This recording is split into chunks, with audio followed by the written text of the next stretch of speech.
Olá pessoal, tudo bem com vocês?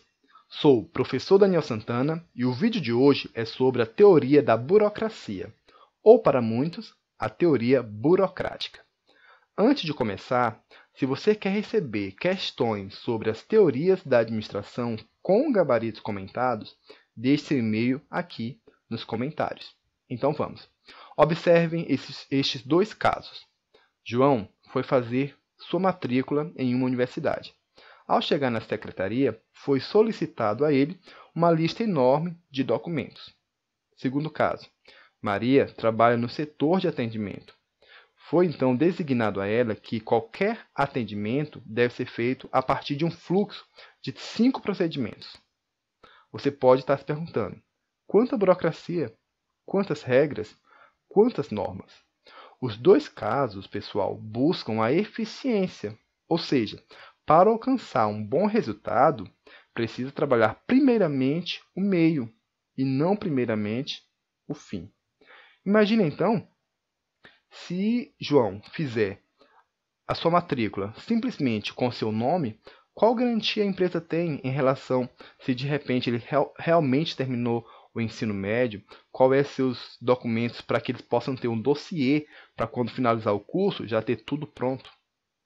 Pensando em Maria, como é que ela vai ter um atendimento de eficiência se ela não seguir uma sequência correta das suas atividades? Isso é eficiência, isso é meio, e é isso que a burocracia prega. Mas pode surgir então uma pergunta: qual o significado de burocracia? Segundo Silva, é um trabalho baseado em papéis e documentos movimentados em sequência contínua entre várias unidades componentes da estrutura organizacional. Ou seja, é um conjunto de normas, regras e procedimentos.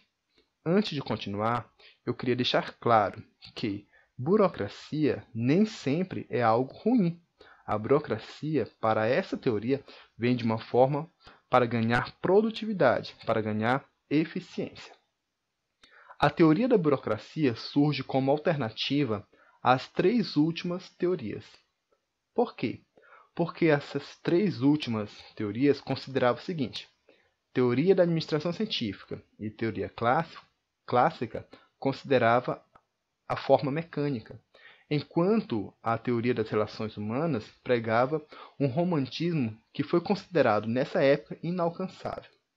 Outra forma de entender o surgimento da teoria da burocracia é que ela obteve influência da administração pública, mas que logo também se expandiu para qualquer tipo de atividade, pois usam a burocracia em papéis, documentos e regras.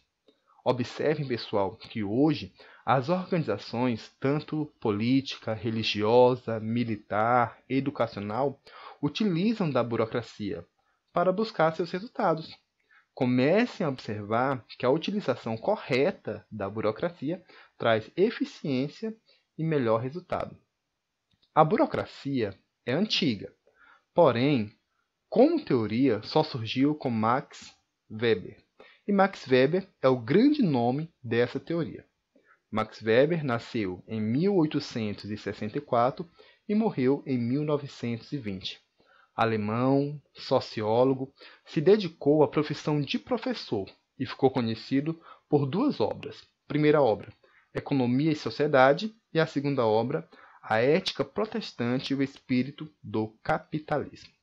Chamamos a teoria da burocracia de conceito póstumo, uma vez que ela foi desenvolvida em 1920, mas seus escritos só foram encontrados e disseminados a partir de 1940. As organizações cresceram e, a partir disso, a procura por teorias também. E assim, os estudos foram para a teoria de Max Weber e seu modelo burocrático. Essa teoria possui algumas características. Vamos conhecê-las, cada uma delas. Primeira característica é o caráter legal das normas e regulamentos. Existem normas escritas que definem antecipadamente como deve funcionar toda a empresa. E nela é aceitável a coerção como forma de disciplina. Segunda característica: formalidade nas comunicações. Ações e decisões devem obrigatoriamente ser escritas e registradas.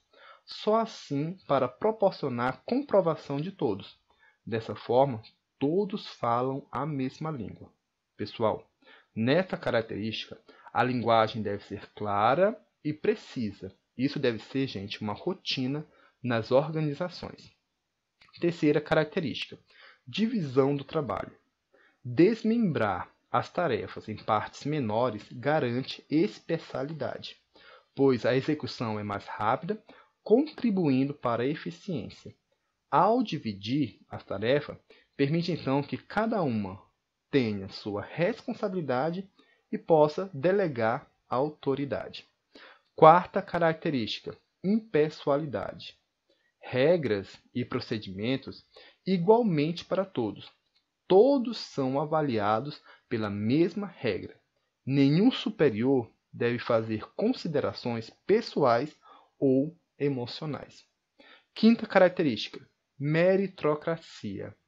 Toda seleção é feita com base na qualificação técnica, promoções por desempenho e capacitação, ou seja, por mérito. Aqui nessa característica, aplica-se métodos seletivos como concursos, testes, títulos. Gente, raça, sexo, religião, classe social, todos são tratados igualmente.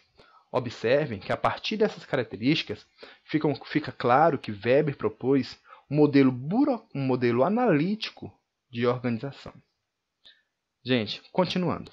Weber difere autoridade, poder e persuasão a partir de uma teoria muito conhecida de Weber, que é a teoria da autoridade. Para ele, poder é o controle total. Ameaças, coações, manipulação são um modo de obter obediência. Persuasão é a influência à decisão ou ação, mediante, gente, a lógica e a argumentação. Autoridade. Ordem e decisões são obedecidas voluntariamente. Tudo isso porque a fonte é legítima. Ou seja, quem vai obedecer não faz nenhum julgamento. Em burocracia, a autoridade pousa no cargo e não na pessoa que ocupa.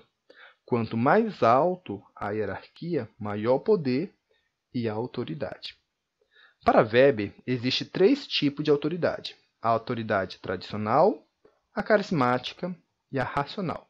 Vamos conhecer cada uma delas. A autoridade tradicional, ela é sagrada e é eterna. Exemplos: família, tribo, clã. Já a carismática, ela rejeita a tradicional, ela rejeita a tradição. Existe a ordem que é deliberada de alguém, um exemplo, político e religiosos. O terceiro tipo de autoridade é racional.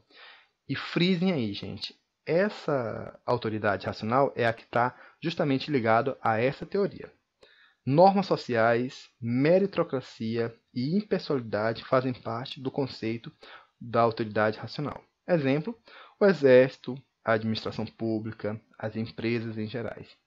Essa autoridade é chamada de legal ou burocrática.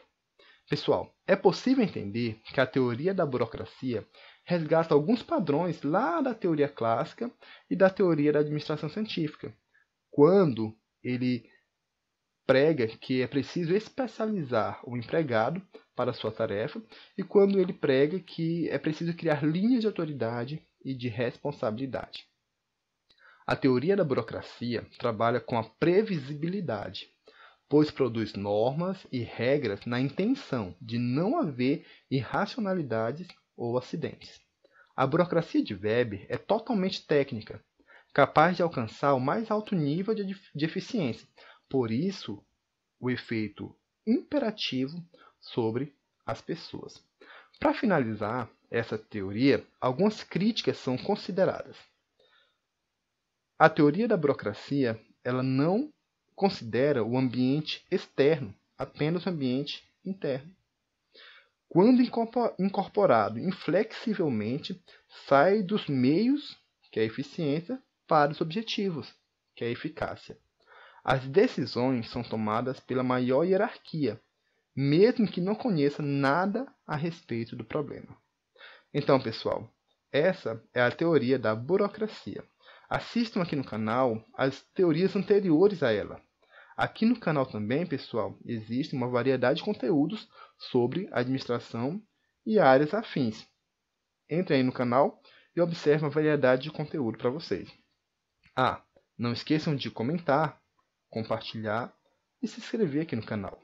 Bons estudos e sucesso a todos!